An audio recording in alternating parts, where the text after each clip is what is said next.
जय हिंद दोस्तों। आज से हम लोग क्लास 11th के फिजिक्स की पूरी सीरीज शुरू करेंगे। इस सीरीज में हम लोग क्लास 11th के फिजिक्स का पूरा सिलेबस कवर करेंगे और साथ ही साथ हर टॉपिक से जेईई और नीट के क्वेश्चन करते चलेंगे। तो आज हम पढ़ने वाले हैं यूनिट्स एंड मेजरमेंट टॉपिक के ऊपर। आज हम बात करेंगे कि फिजिकल क्वांटिटीज़ होती क्या है, इन्हें कितने पार्ट्स में डिवाइड किया गया है, और साथ ही साथ ये भी देखेंगे कि यूनिट्स क्या होती हैं, इन्हें कितने पार्ट्स में डिवाइड किया गया है, और कुछ प्रॉपर्टीज़ वगैरह। तो चलिए स्टार्ट करते हैं और ये बात करते हैं कि फिजिकल क्वांटिटीज़ होती क्या है। तो आखिरकार फिजिकल क्वांटिटीज़ होती क्या है।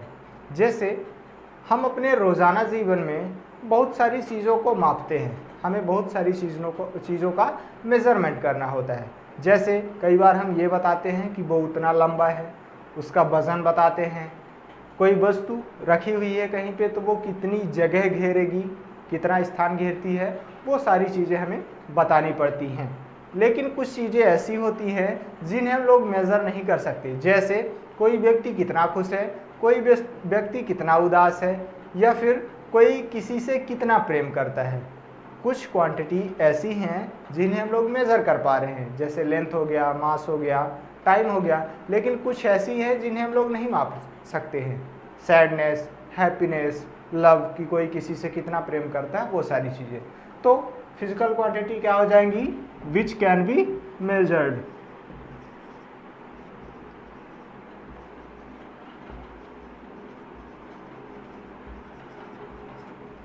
एग्जाम्पल अगर बोला जाए तो एग्जाम्पल हम लोग कैसे लिख लेंगे। बहुत सारी फिजिकल क्वांटिटीज़ हैं, लेंथ, मास, एरिया, टाइम, और क्या हो जाएगा हमारा वॉल्यूम, आयतन हिंदी में बोलते हैं, और स्पीड, चाल, वेलोसिटी हो गया, डिस्प्लेसमेंट,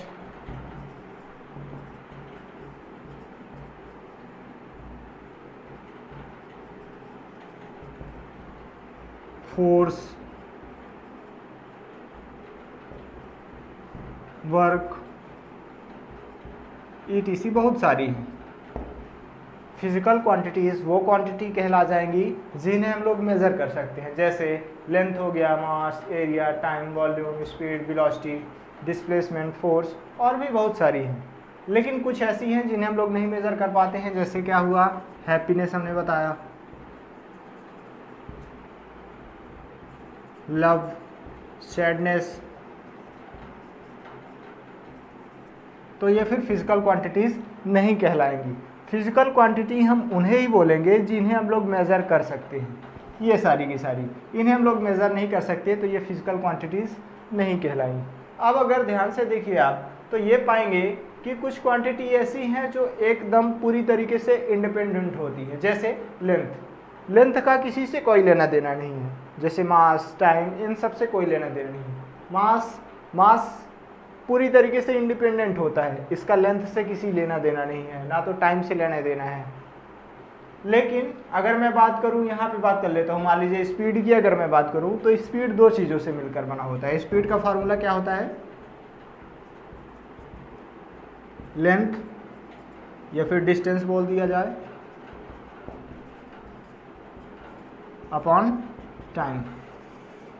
अगर मैं स्पीड की बात करूं तो स्पीड का फार्मूला होता है डिस्टेंस अपॉन टाइम। स्पीड अगर हमें बतानी हुई तो हम लोग डिस्टेंस भी मापेंगे कि उसकी लेंथ कितनी है, और टाइम भी बताना पड़ेगा। तो ये फिजिकल क्वांटिटी दूसरे टाइप की कहला गई।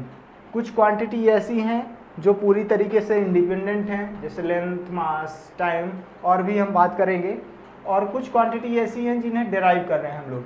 वॉल्यूम अगर निकालना है तो वॉल्यूम निकालना है तो आप लंबाई को 3 बार मल्टीप्लाई करेंगे, लेंथ को 3 बार मल्टीप्लाई करेंगे, तब जाके वॉल्यूम निकल के आ जाएगा। ठीक उसी तरह अगर मुझे फोर्स निकालना हुआ तो फोर्स के लिए हम लोग मास इंटू एक्सेलरेशन करेंगे। तो मास अपने आप में है, फिर एक्सेलरेशन भी आ गया, तो एक्सेलरेशन भी बना होता है लेंथ अपॉन टाइम का स्क्वायर। तो हम लोग निकाल सकते हैं ऐसे करके। तो फिजिकल क्वांटिटी को कितने भागों में तोड़ा जा सकता है, 2 पार्ट्स में तोड़ा जा सकता है।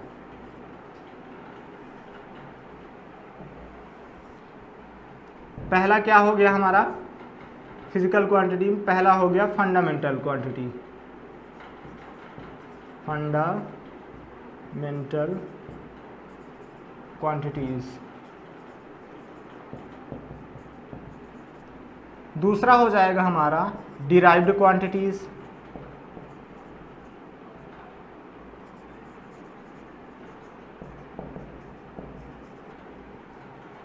फंडामेंटल क्वांटिटीज हम उन्हें बोलते हैं जिन्हें मेज़र करने के लिए किसी और दूसरी क्वांटिटी का सहारा ना लेना पड़े। इनकी संख्या टोटल 7 होती है, ये फिक्स है कि 7 ही रहेंगी। लिख लेते हैं हम लोग कौन कौन सी होती हैं। तो एग्जांपल है, यही लेंथ से शुरू करते हैं, लेंथ, मास हो गया, टाइम हो गया, टेम्परेचर हो गया, और हो जाएगा हमारा लेंथ, मास, टाइम, टेम्परेचर, करंट हो जाएगा, यूनिट मैटर ऑफ सब्सटेंस हो जाएगा,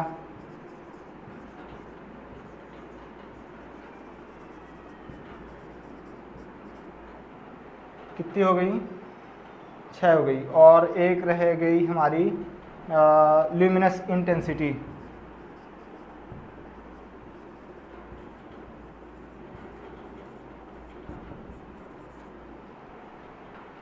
लेंथ तो आप जान गए कि लंबाई मापते हैं, मास किसी का वजन बताना हो, टाइम कि कितना सेकंड लगा, कितना घंटा लगा, ये सारी चीज़ें। टेम्परेचर हम लोग मापते हैं कि कोई वस्तु कितनी गर्म है, इसका टेम्परेचर कितना है। करंट मापेंगे कि कितना करंट बह रहा है, आपने सुना होगा 3 एम्पियर का करंट है, 5 एम्पियर का, वो सारी चीज़ें।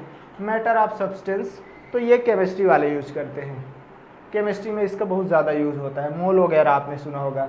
ल्यूमिनस इंटेंसिटी ये बताता है कि कोई भी बल्ब, मान लीजिए कोई बल्ब जल रहा है तो उससे कितना ज़्यादा प्रकाश निकल रहा है, उसको हम लोग मापते हैं ल्यूमिनस इंटेंसिटी से।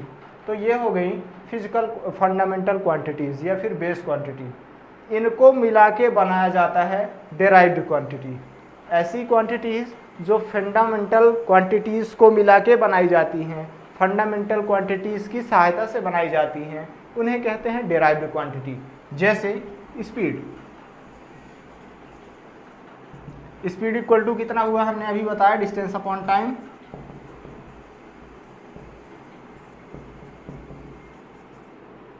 तो अगर हमें स्पीड को बतानी हो कि किसी वस्तु की स्पीड कितनी है, कोई ऑब्जेक्ट अगर चल रहा है तो उसकी स्पीड कितनी है, वह कैसे बताएंगे, हमें लेंथ भी पता होनी चाहिए और साथ ही साथ टाइम भी पता होनी चाहिए। तो लेंथ और टाइम मिल के बन गए स्पीड। तो ये कौन सी क्वांटिटी हो गई, डेराइव्ड क्वांटिटी। दूसरी हम लोग निकाल लें एरिया। अब एरिया अगर बताना हो तो हम लोग क्या चाहिए, लेंथ चाहिए और साथ ही साथ उसकी चौड़ाई भी चाहिए, विड्थ। ये भी एक लेंथ ही है, इसकी जगह हम लोग लिख रहे हैं लेंथ इंटू लेंथ।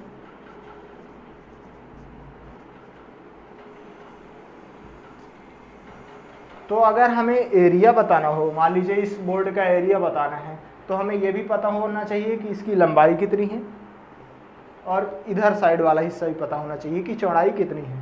तो 2 बार हमने लंबाई निकाली, ये वाली एक लंबाई निकाली और ये वाली एक लंबाई निकाली, तब हमें जाके एरिया निकल के आया है। तो ये कहला गई डेराइव्ड क्वांटिटी में आ गई।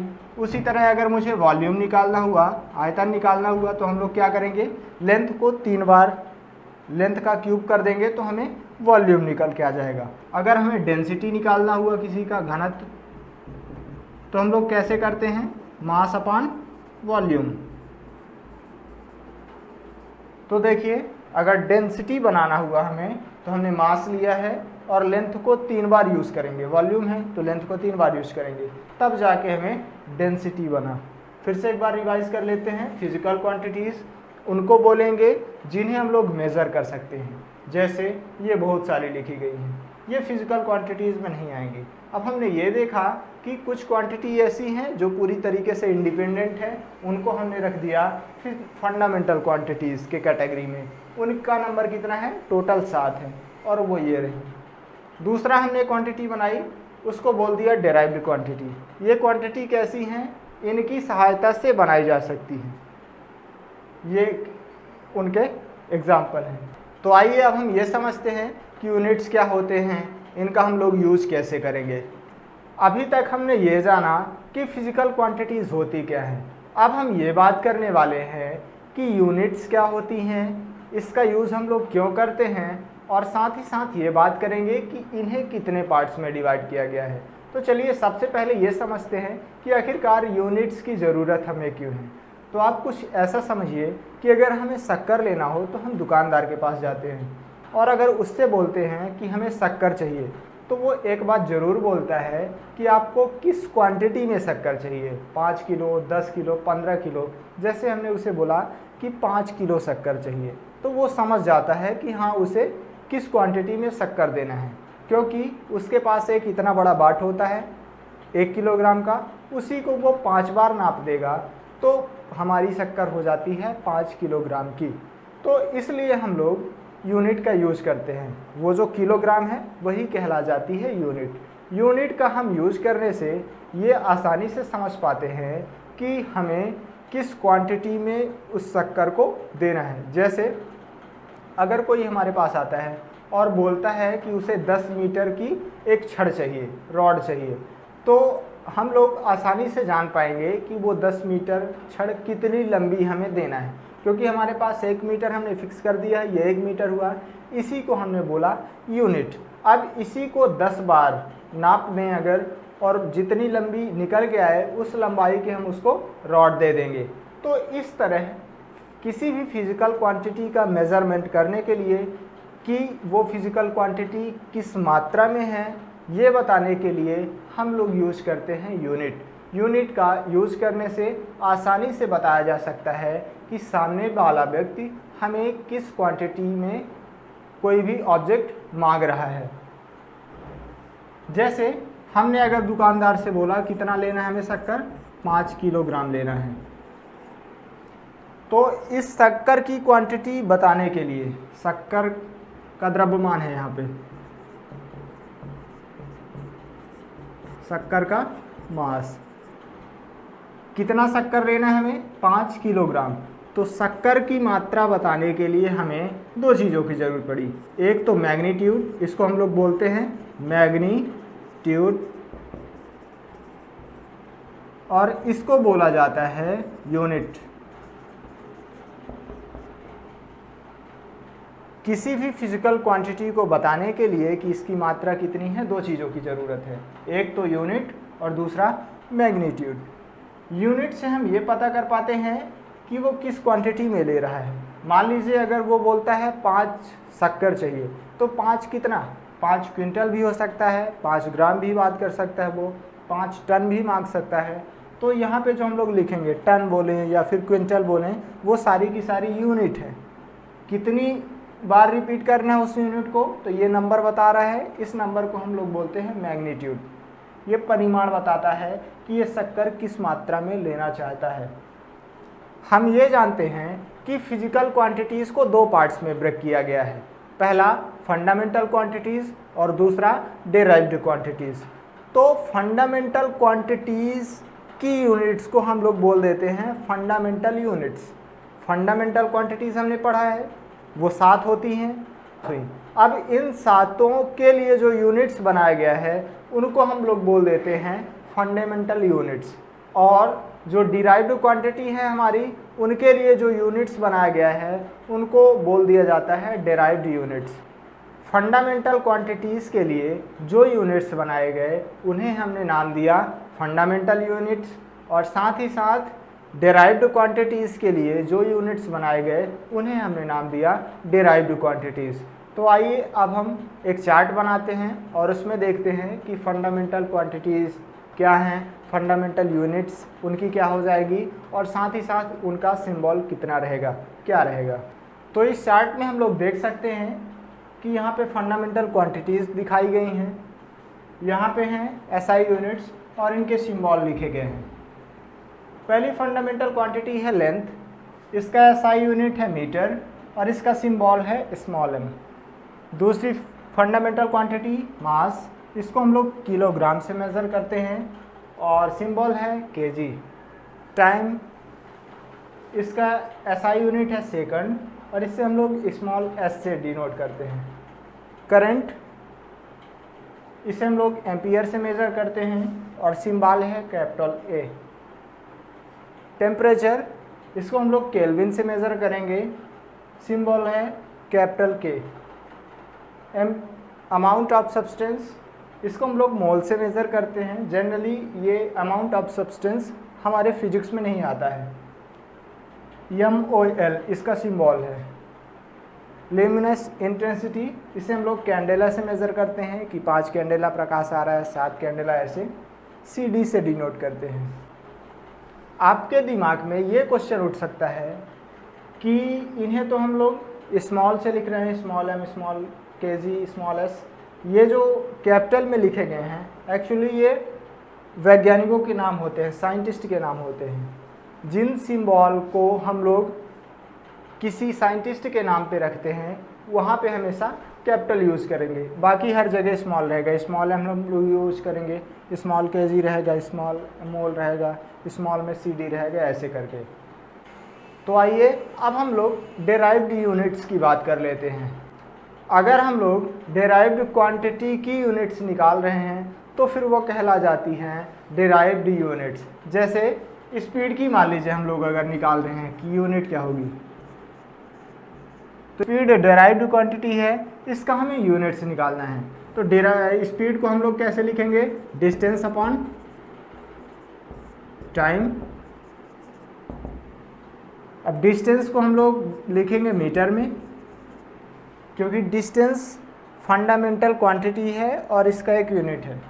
हमने अभी बात किया फंडामेंटल यूनिट्स में। तो डिस्टेंस को हम लोग मेज़र करते हैं मीटर में, अपॉन टाइम को किस में मेज़र करते हैं, सेकंड में। तो ये कहला गया हमारा, ये यूनिट्स हो गई डेराइव्ड यूनिट्स। और ये वाली क्वांटिटी तो हम लोग ऑलरेडी पढ़ चुके हैं कि डेराइव्ड क्वांटिटी है। डेराइव्ड क्वांटिटी के लिए जो यूनिट निकल के आ गई वही कहला जाती हैं डेराइव्ड यूनिट्स। तो आपके हो सकता है एग्ज़ाम में आ जाए कि फंडामेंटल यूनिट्स और डेराइव्ड यूनिट्स में क्या अंतर है, तो हम लोग उस पर चर्चा कर लेते हैं और फिर इस सेशन को ख़त्म करते हैं। डिफरेंस, हेडिंग डालिए difference between derived fundamental units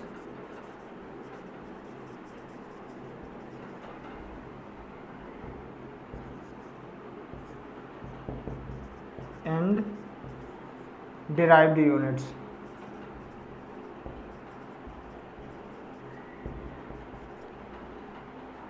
इधर साइड डाल लीजिए फंडामेंटल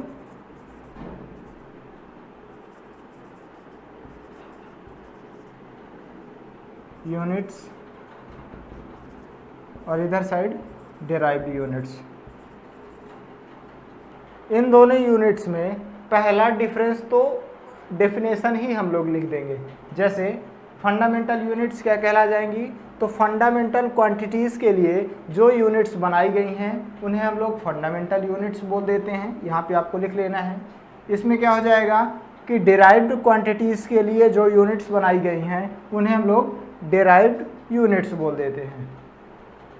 दूसरा क्या लिख लेंगे हम लोग कि फंडामेंटल यूनिट्स पूरी तरीके से स्वतंत्र होती हैं, इंडिपेंडेंट होती हैं। जैसे मीटर हो गया, सेकंड हमने पढ़ा, कैंडेला पढ़ा, ये सारी चीज़ें। ये जो डेराइव्ड यूनिट्स होती हैं ये मिलके बनाई जाती हैं। जैसे मीटर पर सेकंड, ये एक डेराइव्ड यूनिट्स है। इसमें देखिए मीटर भी है और सेकंड भी है। तो डेराइव्ड यूनिट में क्या लिखना है, ये यूनिट फंडामेंटल यूनिट को मिला के बनाई जाती हैं। तीसरा हो जाएगा, इनका नंबर कितना है, 7 है। चूँकि हमें फंडामेंटल क्वांटिटी के लिए यूनिट बनाई, उसका नाम रखा फंडामेंटल यूनिट। तो फंडामेंटल क्वांटिटीज़ ही 7 हैं, तो उनके लिए जो यूनिट्स बना वो भी 7 रहेंगे। तो फंडामेंटल यूनिट्स का नंबर कितना हुआ, 7। डेराइव्ड यूनिट कितनी है, तो ना तो हमें डेराइव्ड क्वांटिटी के बारे में पता है कि वो कितनी सारी हैं, अनडिफाइन है, तो ठीक ये भी अनडिफाइन हो जाएंगी। तो ये हो जाएगा हमारा तीसरा अंतर। तो आशा है कि आपको इस छोटे से वीडियो में काफ़ी कुछ मदद मिली होगी। आगे के चैप्टर को हम लोग आगे की वीडियोज़ में डिस्कस करेंगे। तब तक पढ़ाई करते रहें। जय हिंद।